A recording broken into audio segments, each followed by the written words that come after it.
Thank you, Mr. Chairman. Thanks to the witnesses for being here. I think it's safe to say that all of you are here today because you are opposed to government censorship. Is that right? Have I got that broadly correct? Okay, we can agree on that much. Book banning is a form of government censorship. Is that, broadly speaking, correct? Professor Knox, you're an expert in this. Let me just ask you. Book banning is a problem under the First Amendment because it's the government telling private individuals, authors, what have you, what they can and cannot write, telling the public what they can and cannot read. Is that, broadly speaking, correct? Yes, that's correct. So now what if the books were digital only? Could the government ban them then? So no hard copies, no physical copies, it's just digital books. Could the government engage in book banning then under the First Amendment? No problem.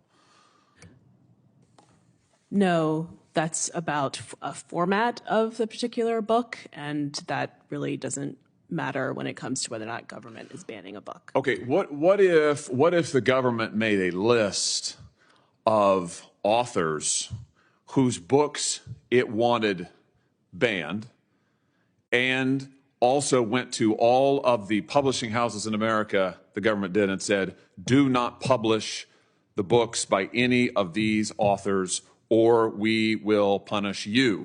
Is that a problem under the First Amendment? My hope is that the government would not be involved in the decisions of a private company. Good. I would hope so too, but apparently that is not the case in the United States of America today under this administration, because the hypotheticals I've just given you aren't hypotheticals at all. They've happened, and we know that they are happening. The Fifth Circuit Court of Appeals just ruled in a case, Missouri versus Biden. I'm sure you're all familiar with this. It's going to go down, I think, as a landmark case in the worst possible way in First Amendment law, because what the Court of Appeals found is that the White House, not just the federal government, but the White House, actively coerced every major social media platform in America. Let me say that again. Every major social media platform in America to ban speech that the White House did not like. What are we talking about here? Well, we're talking about speech on the COVID-19 pandemic, speech on the 2022 congressional elections, speech related to mask mandates, speech related to vaccines. What did the White House do? Well, over a period of years, they met with on a regular basis the leaders of social media companies and demanded that the speech they did not like be taken down. They further demanded that these same social media companies amplify the White House's speech. Amazing. So take down all of this speech that we don't like, amplify our own speech. Unbelievable. What kind of speech are we talking about? Well, for example, not just public officials, but parents. Here's an example from my state, the state of Missouri.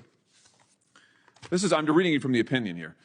One parent who posted on Nixdoor.com, which is a site operated by Facebook, posted an online petition to encourage his school to remain mask optional, found that his posts were removed without notifying him, and his friends never saw them.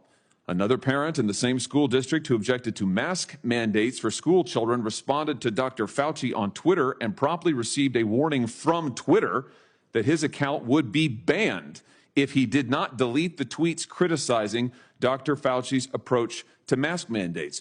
These objections, amazingly, this censorship was taken at the direct behest of the federal government, the direct behest of the Biden administration. Professor Knox, is this a violation of the First Amendment? Only a judge can make that determination. And a judge has. I'm glad you said that. Multiple judges. The district court, federal district court, said there was a direct First Amendment violation. Court of Appeals unanimously, 3-judge panel, unanimously said direct First Amendment violation. I can't think of another time in American history when the President of the United States, and I say that advisedly because the record reflects that White House officials were sending emails and communications to these companies saying that the President himself wanted the censorship. So you've got the government doing exactly what Professor Knox said is not permitted under the First Amendment, directly coercing the speech of private parties, and not just one or two authors, but parents all across the country. Unprecedented in the history of this nation.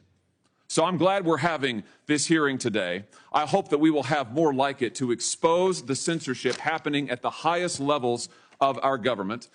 Mr. Chairman, I'd ask that this opinion, this judgment by the Fifth Circuit, Missouri versus Biden, be entered into the record in full. Without objection. I will leave it there. I know there are other Senator Kennedys here who want to ask questions, but I just want to say for the record that this kind of censorship is un-American, it is unconstitutional, and I hope it will go down as a sad chapter in American history that we can close here and now. Thank you, Mr. Chairman.